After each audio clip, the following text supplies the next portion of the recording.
So we come to an agreement. It's gonna be us four that get them together. And we held meetings about it and everything. We talked to a whole bunch of, we was politicking and shit. So it was me, Detroit, his cousin Blood, which is also his bunkie, and the little brother that got hit with the soap sock. And we was like, it's only right because he tried to pack dude out with the soap sock, but he was a part of he was a part of our clique. And it also, like, we was well respected, bro. We slid on motherfuckers in there. Like, shit went down, we sliding, bro, with the bangers on us. And so we're ready to crash out, but Blood, he was older than us. Like, he was in his like mid-30s. He was older than us, and he was just like, no, we wait until next shift, till the next CO come in, because that motherfucker's lazy and he ain't trying to do no paperwork, nothing. And he was like, basically they call him a turnkey, like somebody that just goes and does his checks, and it goes and then like falls asleep in the office, right, in the cage. So we're ready to crash out. We're ready to go take care of dude at that moment. Well, he's just like, no, we're gonna play it cool. So we wait, and we're like real like anxious about everything, like we want to get it done. And word starts getting around, motherfuckers is whispering, the whole deck is quiet. Motherfuckers like, man, they gonna slide on dude. They gonna slide on his ass, they gonna get his ass together. Well, he catches wind of it, and he knows the energy of what's going on. So he's like, I ain't checking out. I just want my ones. I want my fade. Hey Blood, why don't you just give me my one? Well, and Blood's telling him, it ain't none of that. We slide on you tonight, man. Be quiet. Stop causing a scene, bro. Stop talking about it, bro. We gonna be there. Next you know, shift change happens like 6:30, ends at 7. We stand in front of the door for count, you know. They come through and they ask your name and what bunk you staying at, assign bunk, and and all right, move on. They do head count. Then the new CO comes in, goes into the cage, does exactly what he does every night that he comes in, and just starts dozing off.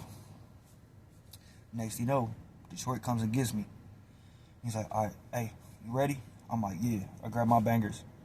Well, Blood's little brother, like, he ain't got no bangers, he ain't got no weapons or nothing. So he slides on me. He's like, you got one I can get? I was like, I got these two. You like? Who? I was like, oh, actually, matter of fact, I made out of fucking tube sock. I gathered like over a few months of time, I gathered at least like 20-25 batteries, like AA batteries, a whole bunch of them, whole sack of them. So I put them in 2 tube socks, and then put a gym bag on it, like a laundry bag, tied it tight, wrapped it, and made it like almost like a David and Goliath type thing. You could swing it, pop somebody with it. Well, I'm like, and I got this. And he was like, oh, let me get that. I never used it. I just made it just in case, like a backup thing if I lost my bangers or whatever. So I give that to him. I'm like, you sure you don't want a banger? He's like, no, fuck that. I want to use this. You know what I'm saying? So we slide on into the cell. We're all talking. We're like, y'all ready? We go out to the wing. We're looking around. Motherfuckers is holding security, like holding ass, looking. Like people that wasn't clicked up with us, but that was watching for the CO, watching the other door, the front door, the back door. Well, next thing you know, Big G, that bald head, greasy motherfucker that did that shit, he comes out and he's got a state coat on, and he's got a pillow strapped to his arm, like he's got his hand inside of it and holding like this, and he's got a state coat on with another coat on top for extra protection, because that like, if you get poked up in a joint, like if you got extra layers on, because the knives aren't really like sharp and like traditional knives, like in the world, like butcher knives, like you got to sharpen it down yourself. Well, he's got state coats on to protect, like deflect a lot of the wounds that he's gonna get from it. So he's holding the pillow. He's got the coats on, and he's got a like a pick, like it looked like a screwdriver, but it was made, I think, out of a fence or something. It was like long metal, sharp at the end, but like a cylinder. Like it looked like it could fuck you up.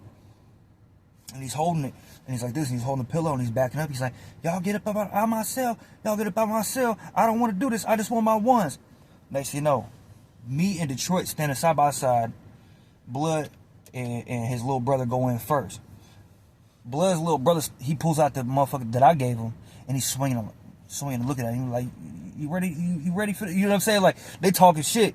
Blood's like walking up. He's like, yeah, yeah. He's like this, and he's got a banger on him. Next thing you know, Blood cracks him. Bam! And then dude, Big G, like he stumbles back, and he's like puts the pillow up and starts swinging for the fences with the poker. Well, in the whole altercation, I didn't know this.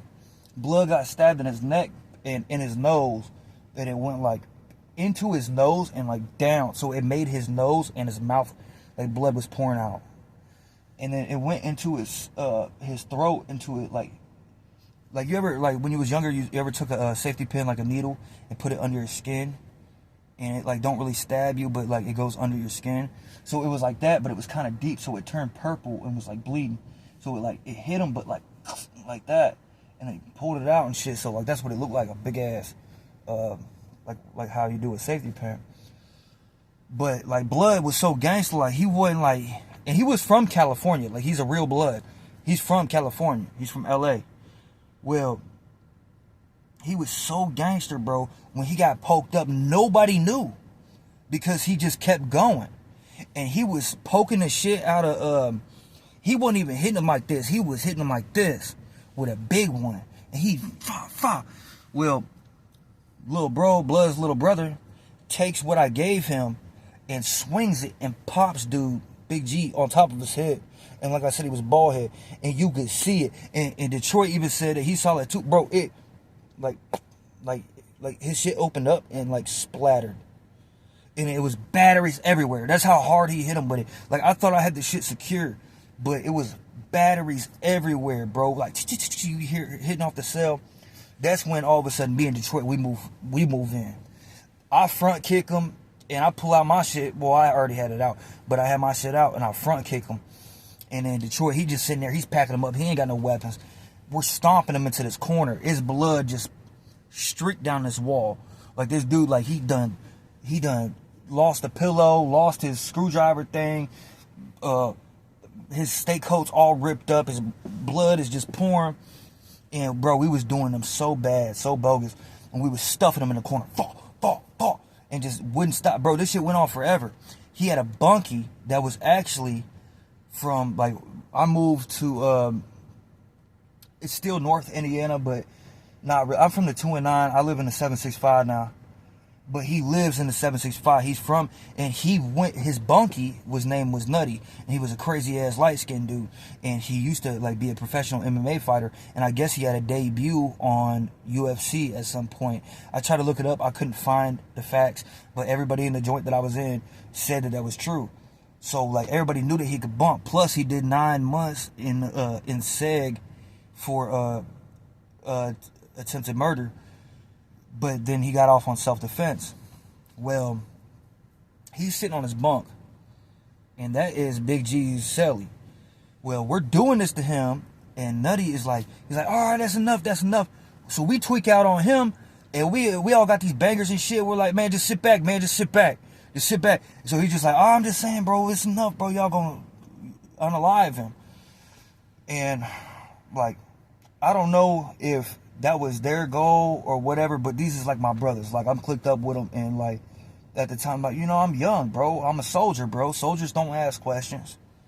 We get the job done. That's it.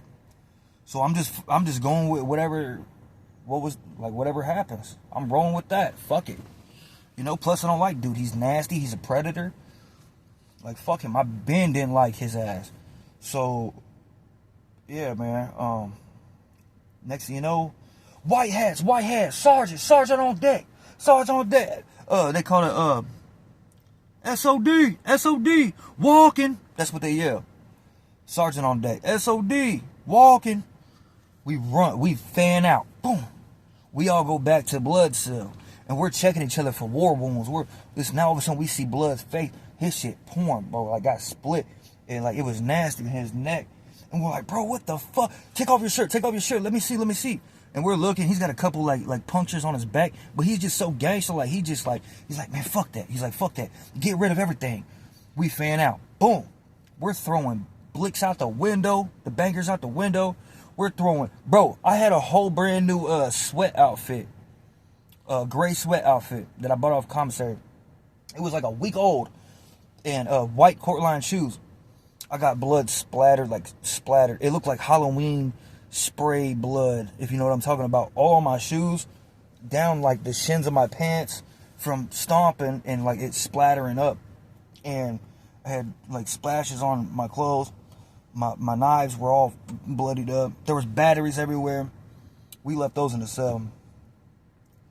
So everybody's, because in the prison I was in, it was so fucked up. It was like the project, bro. We don't have no windows. It's plexiglass windows, and that was busted out. People would make shanks out of them, or in the summer when it gets too hot, people would bust them out to get some airflow, shit like that. It was an old ass prison, and it was the trenches, bro. So we run to the windows and we're throwing everything out, washing our hands, washing our faces. Everybody count, stay in front. Ooh, everybody just, they come through. They got dude up out of there, bro. He was fucked up. Well, they're looking, they're trying to investigate.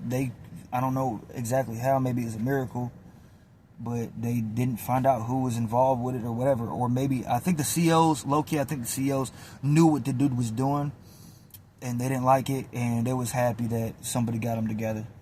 Because he was a nasty, greasy, manipulative motherfucker. He was trying to take booty from the weak, man. And nowadays, it's not the 90s no more, bro. That shit, we don't, like, inmates don't agree with that. Like, even hardened criminals, like, will look at you like, bro, you alright, bro? You know? There was a lot of shit like that going on. I remember when I first went to the joint I was in, right when I hit a deck called C2 on EC side. And I finished my bit on the worst side, which is GSC side. But at first I went to EC side, which was kind of lit too, and a lot of stabbings and shit happened.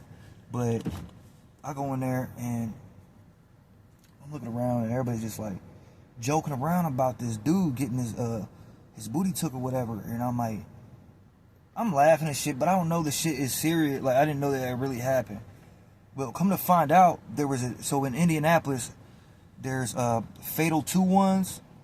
Is a gang, like a white gang, under the 5.